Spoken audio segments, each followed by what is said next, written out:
Je suis frère Giacomo, ici à Saint-Gilles depuis 1 an et demi. Je suis italien d'origine, je suis moine et prêtre de la fraternité monastique de Jérusalem. Donc, moi j'ai une page qui s'appelle « Je dois changer le monde, clique et partager ». Donc c'est une action que moi j'ai fait sur Facebook parce que c'est les réseaux sociaux Facebook. Vous voyez c'est quoi Facebook? Vous connaissez Facebook? Et vous voyez comment ça peut être quand même un instrument qui, s'il est bien utilisé, il peut permettre de partager un certain nombre de choses qui peut soit éclairer les gens, soit les porter sur d'autres choses que divertissement et aussi d'autres choses qui sont qui d'après moi sont pas très catholiques comme on dit. Donc plus de l'ordre des divertissements ou de la violence ou tout ce qui est sexualité un peu gratuite. Est-ce que Jésus voulait changer le monde dans sa démarche? Oui, il voulait changer le monde en changeant le cœur de l'homme, mais en mettant quelque chose de nouveau, une bonne nouvelle, une réalité nouvelle et même divine dans le cœur de l'homme. Quelles étaient ses actions quelle action il faisait?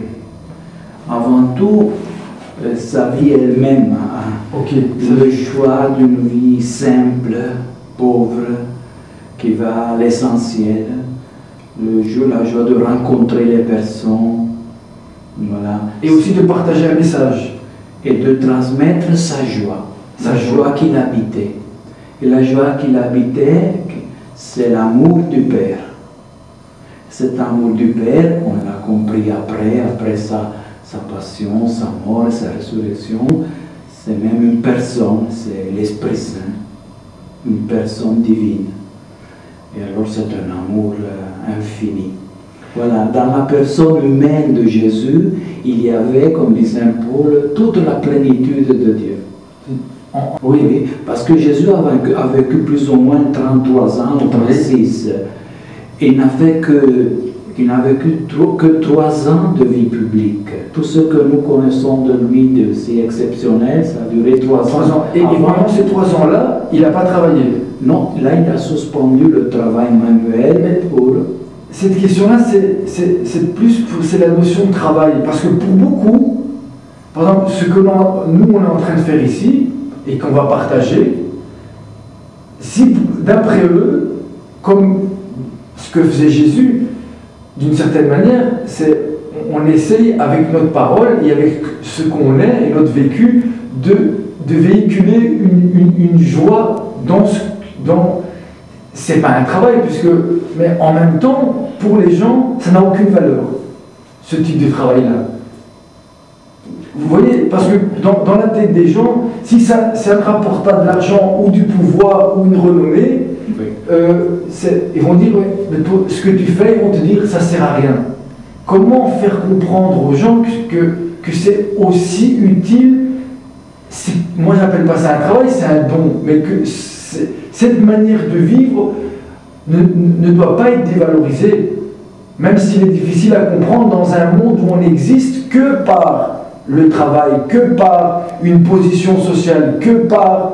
Comment expliquer aux gens que si à un moment on veut partager ce que vous dites, cette joie ou ce message, on doit rentrer dans ce que eux appellent « ça sert à rien ». Disons que Jésus a vécu ces 3 années concentrées, mais avant 30 ans de vie cachée et de vie de travail. Oui. Voilà, ça signifie que le travail est vraiment très important, très important. Et en tout cas, ce n'est pas une malédiction, le travail, c'est une bénédiction, c'est être à la ressemblance de Dieu. Dieu travaille continuellement. L'univers existe parce que Dieu travaille. C'est vraiment une œuvre créatrice, le vrai travail.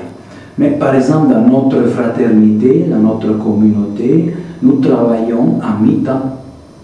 Vraiment, et que ce soit un travail qui rapporte de l'argent pour vivre. pas plus que le nécessaire, mais voilà pour dire que le travail est une dimension essentielle et belle de la louange, de la prière. On prie en travaillant, on rencontre les personnes. Oui. Donc il y a cette idée effectivement, on doit travailler pour vivre et pas vivre pour travailler. Pour travailler. Oui, oui. Donc, là, je suis d'accord avec vous, mais à un moment, vous êtes quand même d'accord que si Jésus, il a travaillé 40 ans, mais à un moment, c'est pas tout le monde, mais il y a parmi, dans le monde, à un moment ou à un autre, des personnes qui décident par vocation de se dire, comme vous, je travaille mi-temps, et puis à un moment vous dites, mais voilà, moi j'ai envie de me consacrer à temps plein à vraiment à annoncer cette joie et cette nouvelle. Effectivement, si tout le monde fait ça, ça devient problématique. Mais de là à ne pas soutenir les gens qui à un moment, à ne pas valoriser ce type d'action, ça peut aussi être dangereux. Vous voyez ce que je veux dire? Oui, oui.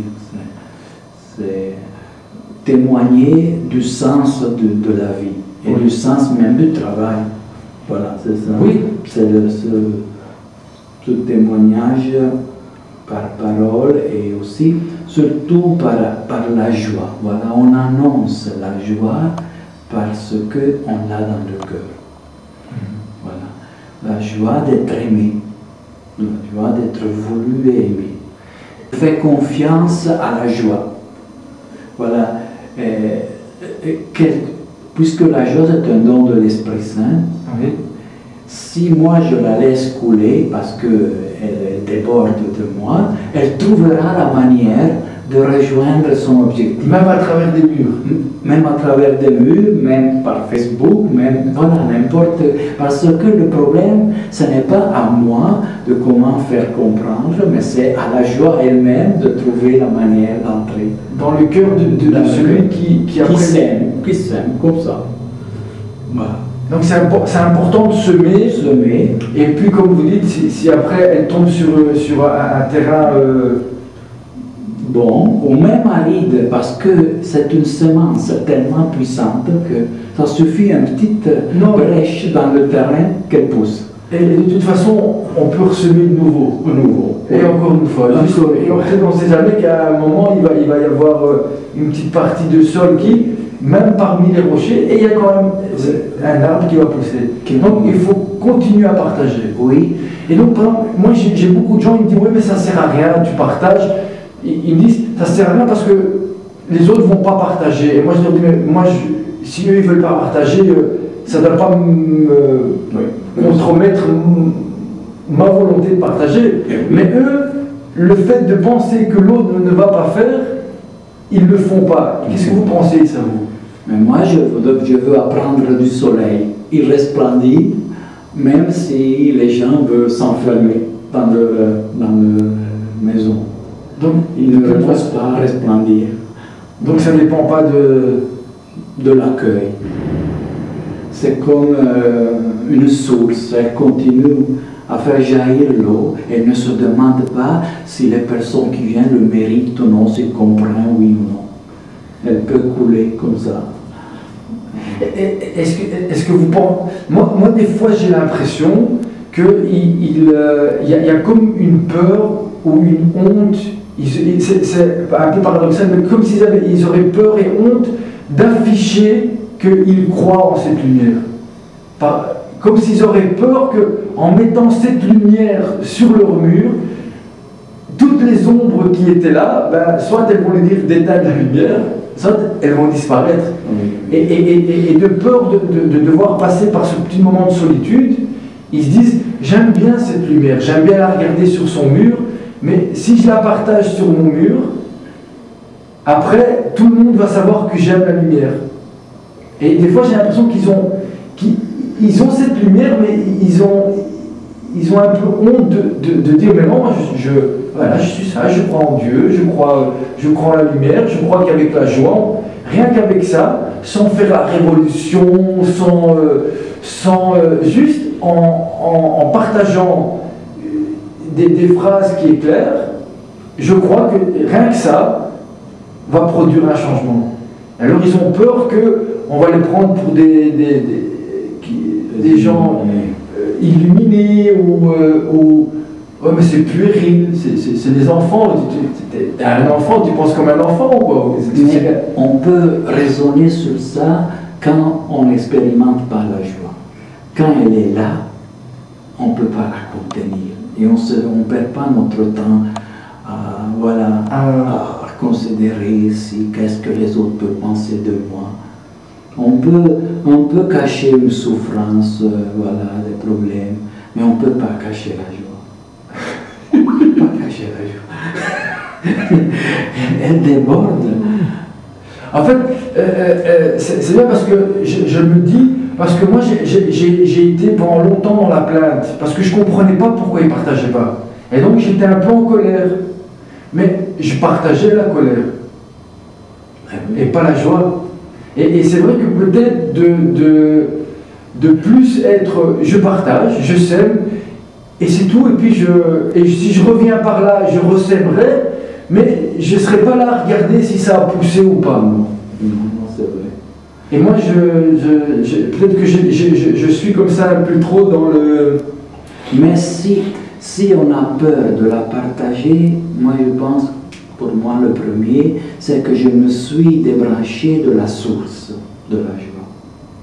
Par exemple, prenons un exemple concret. Ma maman, elle dit oui, moi je ne partage pas parce que je ne suis pas d'accord avec toi, avec tout ce que tu dis. Elle me dit. Et moi je dis, mais si on doit attendre d'être d'accord totalement ou être parfait pour pouvoir commencer quelque chose ou pour soutenir quelqu'un, alors je comprends que personne partage ou soutient, puisque... Ah oui, c'est vrai. Ah oui, moi avec moi-même, alors je partage à moi-même.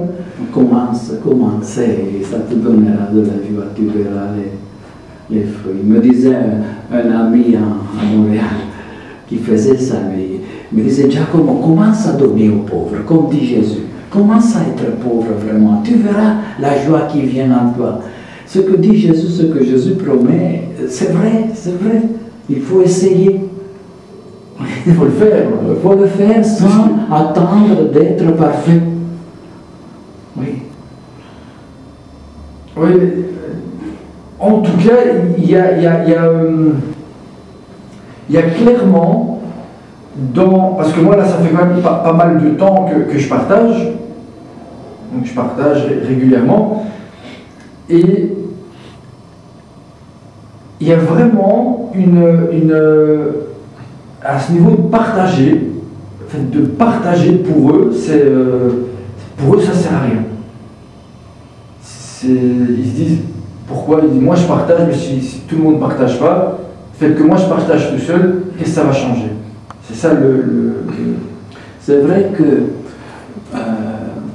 le message de Jésus, on peut le résumer à la fin sur ce qu'il dit, on sera jugé sur l'amour.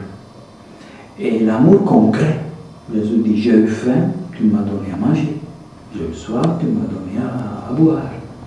J'étais étranger, tu m'as accueilli. J'étais malade, tu m'as visité. Voilà, cette joie est la joie de Jésus en moi quand elle me pousse à faire, à agir. Dans l'action. Dans l'action. Voilà, pas comme un devoir, mais comme un besoin de dire, oui, merci Jésus, que tu me fais l'honneur de te dire un petit merci en faisant ça. Si je pense que partager, selon Jésus, c'est de dire, de prêcher, et c'est tout, non. Parce qu'on sera interrogé sur quelque chose de très simple. J'ai eu faim, mais tu m'as donné à manger. Oui, mais est-ce que ça passe pas par ça? On peut prêcher, on peut parler, et puis je peux sortir dehors, rencontrer quelqu'un qui me demande, et je suis... il faut les deux. Mais c'est ce que je dis, mais de dire l'un ou pas l'autre, ou l'autre ou pas l'un, ça n'a pas de sens pour moi. Non. C'est comme vous dites, déjà en se mettant dans une position où on ne travaille plus pour le pouvoir, pour l'argent, c'est déjà une manière, comme vous dites, de pas de devenir pauvre. Pour moi, c'est de devenir riche. Parce que si on perd de ce côté-là, on ne le sait pas, mais on va se remplir, même si on ne s'en rend pas compte tout de suite, mais on va se remplir d'autres choses qui n'est plus matériel. Parce que sinon, ce n'est pas possible. On doit laisser une ouverture pour qu'il y ait quelque chose d'autre qui vienne vraiment nous combler vraiment. Pas j'ai faim et puis je remange, et puis je refaim et puis je remange. Non, là c'est autre chose, c'est quelque chose qui nous comble. Et donc, moi des fois j'ai l'impression qu'on est dans l'autre excès, c'est-à-dire voilà, je vais aider les pauvres, je vais donner à manger, mais plus dans un truc à côté, pour me donner bonne conscience, mais il n'y a pas ce que vous dites, cette joie. Parce qu'à côté de ça, il y a un tel attachement au matériel qu'ils n'arrivent pas à... Oui, c'est vrai, c'est vrai. L'essentiel, c'est être branché à la source. La source, c'est Dieu. C'est l'amour infini de Dieu. Parce que quand on regarde Jésus, quand il a décidé de rentrer dans sa mission, et moi je pense que chacun de nous à notre niveau, on a une mission. Mais effectivement, il ne faut pas se laisser mourir, dans le sens où si, par exemple, moi je décide de faire ce projet-là, et après, c'est clair que si à un moment, j'ai plus de quoi vivre, de manger, oui, mais je ne vais pas travailler pour l'argent, je vais travailler pour m'acheter au panino, et pour quand même prendre ma caméra et continuer à... Parce que pour moi, je me dis, même si les autres ne comprennent pas, ils me disent, mais écoute, va en Afrique et va donner à manger. Je dis, mais je suis en train de peut-être vous donner à manger. Oui. Même si et eux disent, mais non, ils viennent sur... Ils vous mettent en avant le côté matériel. Ils disent, non, si tu veux nous manger, invite-moi au restaurant. Mais ce que tu fais, ça ne sert à rien. Et pour moi, c'est pas vrai. La vraie nourriture, en tout cas, je ne dis pas qu'il faut faire ça et puis l'autre il meurt de faim et voilà, je t'ai parlé et je vous mangeais au panino tout seul. Non, je n'ai pas dit ça. J'ai dit que je parle avec lui et si j'ai un panino, je le partage en deux et je continue à parler avec lui. Oui, c'est ça. C'est vrai. Et ça, je pense que... parce que quand vous lancez un projet comme ça, vous voyez bien les gens, déjà ils vous disent pour qui tu te prends. Moi, les gens me disent, mais pour qui tu te prends, je dois changer le monde, et pourquoi tu dois... Et pour moi, c'est le devoir de tout le monde de voir, mais il n'y a pas un autre mot, mais à partir du moment où on est connecté à la source, comme vous dites, mais qui ne voudrait pas être heureux si on se rend compte que le bonheur passe par là? Mais comment partager ça? C'est une difficulté que Jésus lui-même a rencontrée parce que déjà à partir de la première tentation au désert, le démon lui a proposé de changer le monde en apportant le pain pour toute l'humanité. Dit à cette pierre qu'il devient pain. Voilà, le vrai Messie, qu'est-ce qu'il fait? Il vient résoudre les problèmes de la faim, du travail. C'est ça un vrai Messie. Et lui, il a refusé ça. Mais il a raison. Le vrai Messie est celui qui apporte au monde Dieu, qui donne la possibilité à l'homme, à la femme de rencontrer Dieu. Ça, c'est le vrai Messie. Et ses ennemis sont arrivés jusqu'à le haïr et à le crucifier, justement parce qu'ils ne répondaient pas à leur idée de changement du monde par la matière, la force, les armes ou bien les questions sociales. Mais ça c'est mais pour moi, non seulement il était dans la matière, puisque la parole, c'est la matière la plus puissante qui existe sur la terre. La parole, si vous m'entendez, c'est qu'elle existe. Et de dire que ça, c'est pas de la matière, il faut être déjà loin, ça c'est un. Pour moi, un homme qui a travaillé autant que lui, ça n'existe pas. Et pas quand il était charpentier. Quand il a commencé à prêcher. Parce qu'il avait non seulement le travail d'avoir le courage d'être qui il est et de le dire, mais de devoir supporter le refus, le rejet. C'est-à-dire... mais en même temps, voilà les miracles, l'attention aux petits, aux pauvres, aux plus petits. Oui. Voilà, mais pourquoi, à un moment, qu'est-ce qui fait qu'il s'est mis à un niveau, au seul niveau où on peut comprendre ce qu'il dit? On dit oui, mais il y avait des pauvres, il y avait des gens qu'on disait qu'ils n'étaient pas bien peut-être parce qu'ils ne faisaient pas le Shabbat, ou peut-être parce que mais qui avait peut-être c'est comme si on vous met dans une position où vous avez tout. Ben, c'est normal, vous ne volez pas, vous n'avez pas besoin de mentir, de temps en temps vous donnez à manger à votre petit chien, un petit pot. Mais ce qu'on ne dit pas, c'est que vous habitez dans un château. Mais quand vous n'avez rien et que vous n'avez qu'un morceau de pain, à ce moment-là, il n'y a qu'à ce moment-là que vous vous rendez compte que de le partager, de le donner, ça vous nourrit plus que de le manger tout seul. Parce que vous savez que vous en avez qu'un. Et pour le comprendre, si vous n'êtes pas dans cette position-là, c'est pas que c'est mauvaise volonté ou pas mauvaise volonté.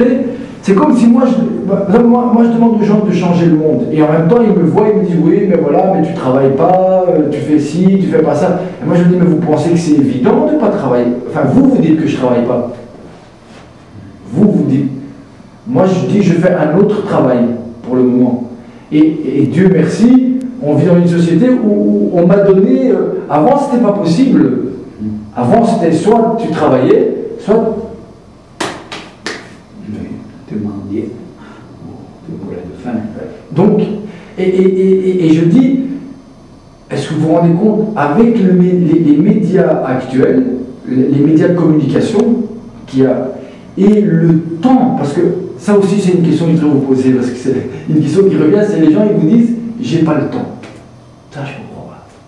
Ils vous disent tous, j'ai pas le temps. Donc, mais des gens qui vont à l'école, ou des étudiants, 18 ans, ils vous disent, si vous dites, écoute, on va se voir, on va parler, vous dites, attends, cette semaine ça va pas, et j'ai dit, mais c'est quoi, c'est des ministres. Ils vous disent, j'ai pas le temps. Comment vous expliquez ça, vous? J'ai pas le temps. On passe la vie en disant, en ratant des belles occasions, disant j'ai pas le temps, j'ai pas le temps, j'ai pas le temps. Un jour on dira, je n'ai plus le temps. C'est fini. Alors il faut bien faire. Parce que de nouveau, dans leur tête, ils croient que le temps, il ne sert qu'à gagner quelque chose ou à avoir un intérêt. Comme s'ils ne se rendent pas compte, comme maintenant, mais quelle richesse de parler avec vous. De se rencontrer, vraiment, en termes d'argent, on me dit, oui, mais vous... non, c'est clair que c'est pas le travail, ça n'a pas de... Je ne pourrais pas vous donner tout l'argent, je n'aurais pas assez d'argent pour payer... La relation dans la gratuité, la relation dans la gratuité, sans intérêt, sans avoir un projet sur l'autre, pour la joie qu'il soit là et qu'il partage son cœur. Ça, c'est la vie de Dieu, Père, Fils et Saint-Esprit. Ils ne travaillent pas dans le sens de gagner. Ils sont là qui se donnent dans la relation et ils se reçoivent l'un de l'autre. Voilà notre vie.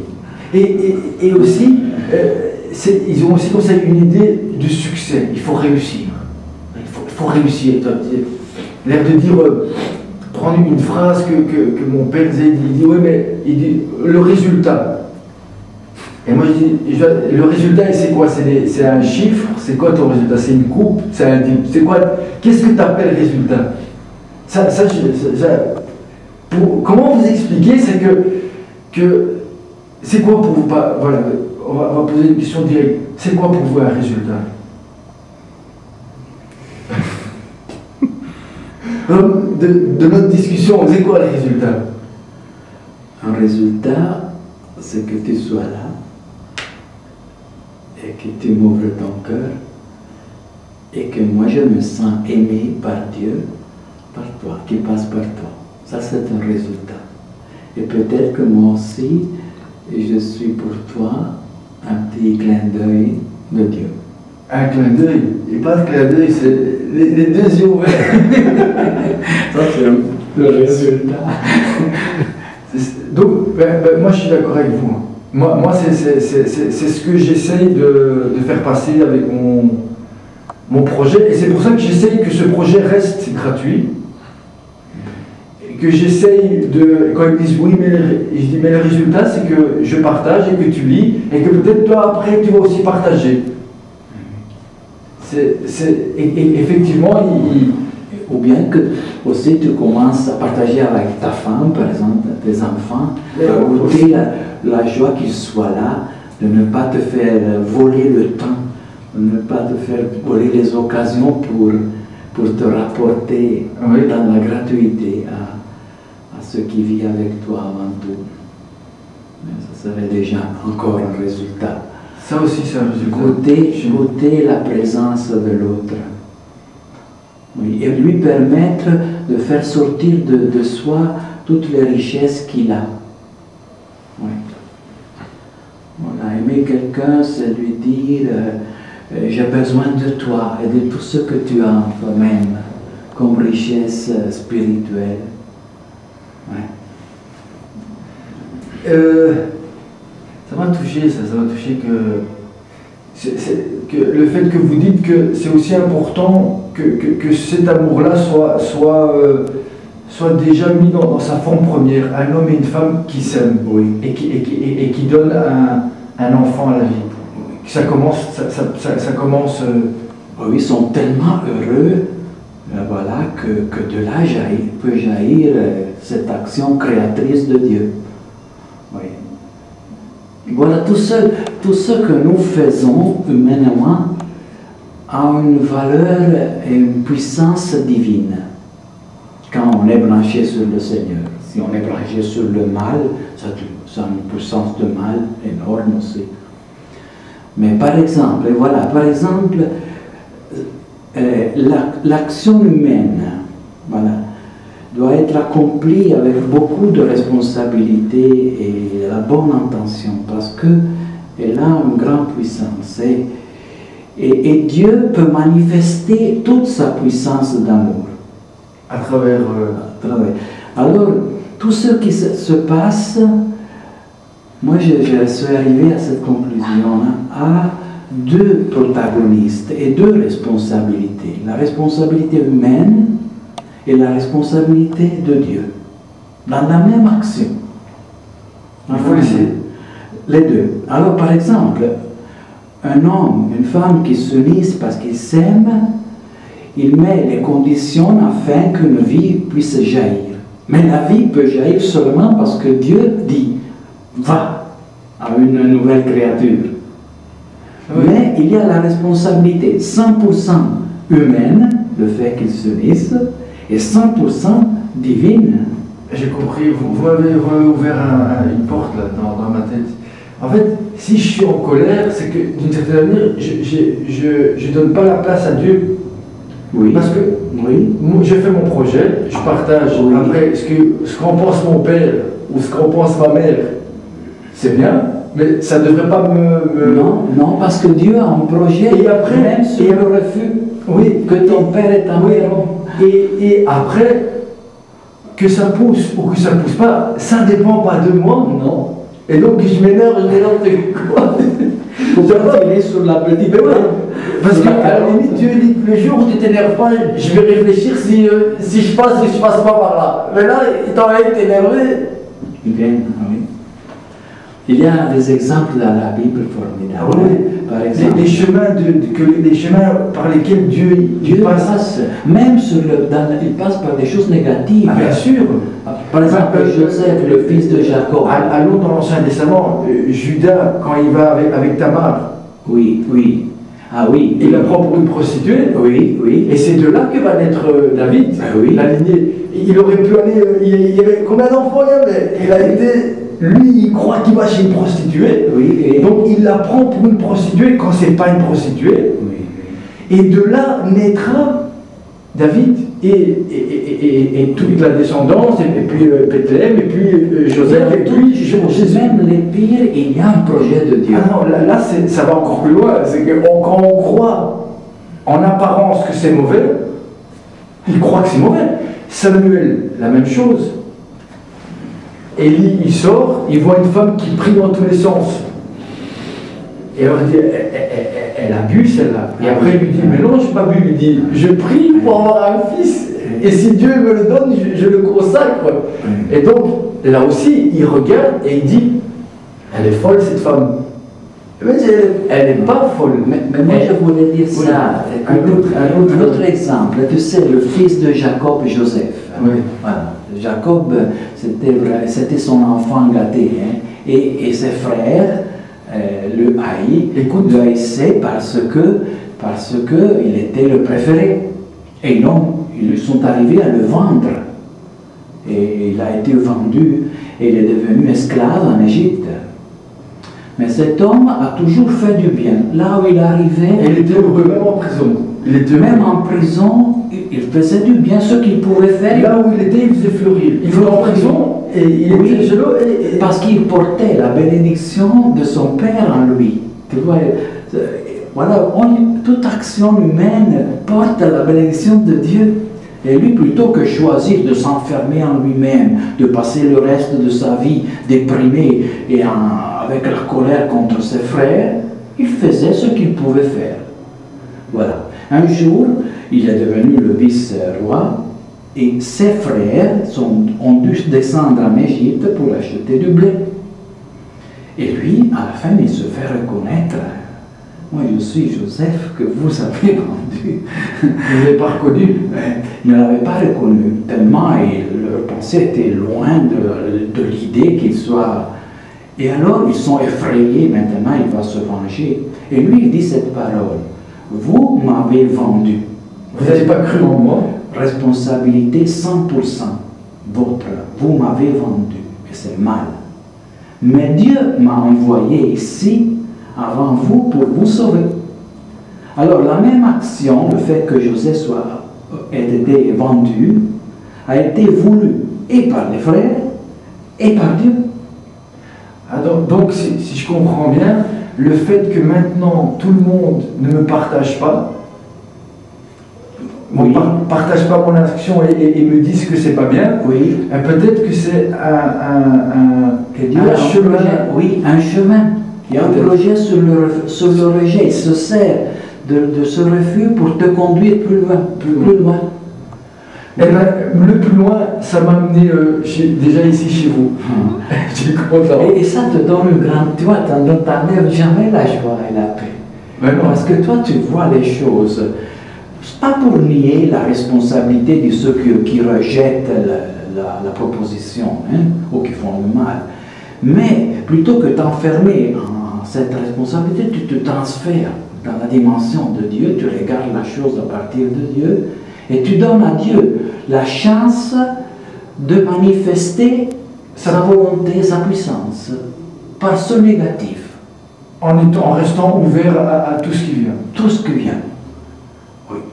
Tu as libéré de la colère, tu as libéré des limites, voilà, pour t'ouvrir à la toute-puissance de Dieu. Voilà, c'est ça et c'est ça qu'il faut partager aux gens, ce secret. Ce secret-là. Tout en travaillant contre les injustices.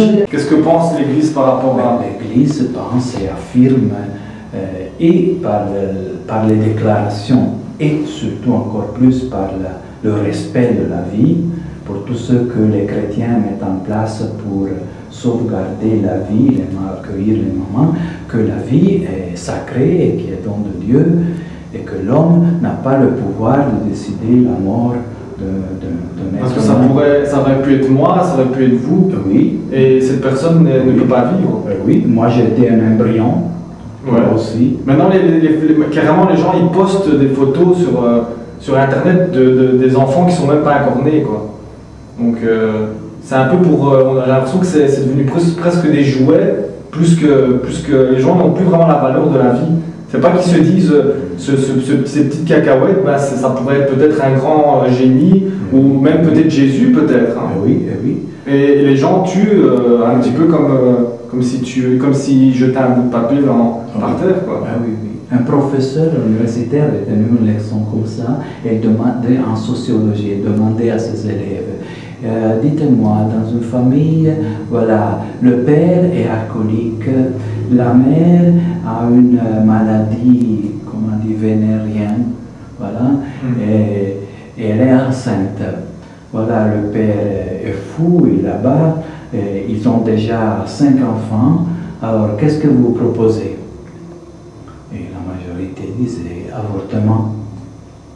Eh bien, à la fin, il a dit, vous auriez fait avorter Beethoven. Ah oui, parce que Beethoven, à la base, il devait être avorté, c'est ça? Non, il est né dans une telle famille.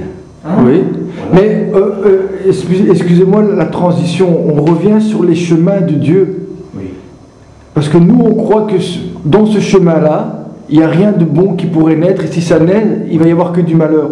Et pourtant, vous venez de raconter une histoire avec Joseph où tout semble aller dans le sens que il va mourir, et de là va naître quelqu'un qui non seulement va devenir un grand, mais pas grand par rapport à lui, grand pour aider ses frères. Le sauver. Et donc, a priori, on pourrait dire, mais il faut avorter d'un Joseph. Regardez les chemins qu'il prend. Et pourtant, on n'a pas avorté. Dieu décide de ne pas avorter de Joseph. C'est Dieu qui décide de le sauver. Et regardez, qu'est-ce que ça a fait?